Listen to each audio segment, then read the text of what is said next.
Hello बच्चों, let's read the question first. Which of the following statement or statements is or are correct about self incompatibility. हमें बताना है कौन से इनमें से स्टेटमेंट्स है जो सेल्फ इनकम्पैटिबिलिटी के कंटेक्स्ट में करेक्ट बोली गई हैं.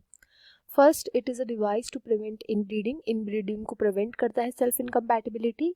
Second, it provides a biochemical block to self fertilisation. Biochemical यानी कई सारे ऐसे केमिकल्स भी इन्वॉल्व होते हैं जो सेल्फ फर्टिलाइजेशन को प्रिवेंट करते हैं. Next, it ensures cross fertilisation. Cross fertilisation को ज़्यादा फेवर करने में हेल्प करता है. Next, it is governed by pollen pistil interaction. यहाँ पे पॉलन पिस्टिल का इंटरैक्शन भी देखने को मिलता है. जो केमिकल इंटरैक्शन होता है पॉलन एंड पिस्टिल के बीच में होता है.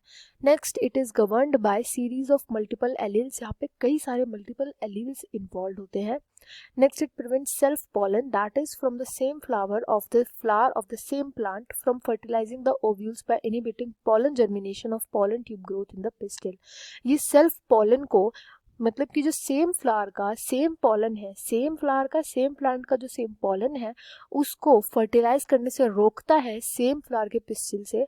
कैसे रोकता है कि वो पॉलन ट्यूब की ग्रोथ ही नहीं होने देता. सेल्फ इनकम्पैटिबिलिटी के थ्रू जो फ्लावर होता है वो ग्रोथ ही नहीं होने देता पॉलन ट्यूब की. इनमें से हमें बताना है कौन कौन से स्टेटमेंट्स करेक्ट है. तो जो यहाँ पे की कॉन्सेप्ट हम यूज करेंगे वो होगा सेल्फ इनकम्पैटिबिलिटी का. इनकम्पैटिबिलिटी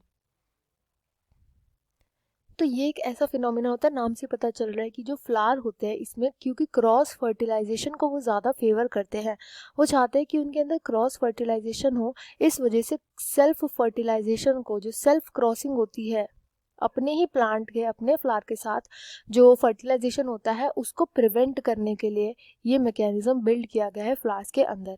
अब ये सेल्फ इनकम्पैटिबिलिटी में क्या होता है कि प्लांट इंश्योर करता है कि सेम फ्लावर का पॉलन है वो सेम फ्लावर के पिस्टिल को कहीं फर्टिलाइज ना कर दे. इसको प्रिवेंट करने के लिए, क्रॉस पॉलिनेशन को और ज़्यादा फेवर करने के लिए सेल्फ इनकम्पैटिबिलिटी प्लांट्स के अंदर देखने को मिलती है फ्लावर्स के अंदर. ये जो सेल्फ इनकम्पैटिबिलिटी होती है इसको गवर्न करता है जीन एस बोला जाता है. इसको एक जीन गवर्न करता है जिसको हम जीन एस बोलते हैं.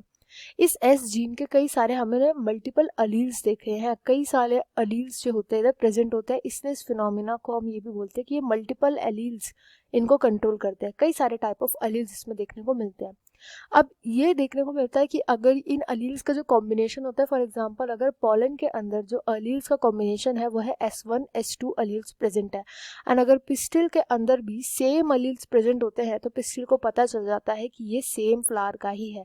इस वजह से यहाँ पे जो केमिकल रिएक्शंस होते हैं, केमिकल रिएक्शंस की वजह से फ्लावर को पता चल जाता है, एंड इस वजह से ये क्या करेगा, अब इस पॉलन को ग्रो ही नहीं करने देगा, इस पॉलन ट्यूब को ग्रो नहीं करने देता.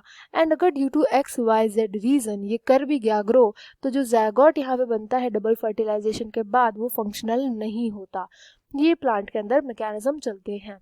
ये एक एग्जाम्पल था. अब हम एक एक करके देखते हैं इन सभी को जो स्टेटमेंट्स लिखे हैं. तो फर्स्ट स्टेटमेंट जो बोल रहा है कि प्रिवेंट करता है इन ब्रीडिंग, मतलब कि सेम फ्लावर के साथ सेम फ्लावर में फर्टिलाइजेशन ना हो, तो ये करेक्ट बात बोली गई है. Provides biochemical block to self fertilisation नहीं होता इसके अंदर. इंश्योर करता है क्रॉस फर्टिलाइजेशन को, यस इंश्योर करता है.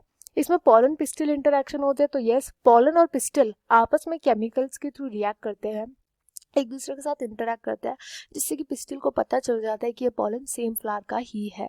तो ये करेक्ट बात बोली गई है. इसमें मल्टीपल एलील्स इन्वॉल्व होते हैं, यस इसके अंदर मल्टीपल एलील्स इन्वॉल्व होते हैं. लास्ट बोला गया कि सेल्फ जब फर्टिलाइजेशन को रोका जाता है, वो कैसे रोका जाता है कि पॉलन का जर्मिनेशन ही नहीं होने दिया जाता, पॉलन ट्यूब को नहीं ग्रो करने दिया जाता. तो ये 6th स्टेटमेंट भी करेक्ट बोली गई है.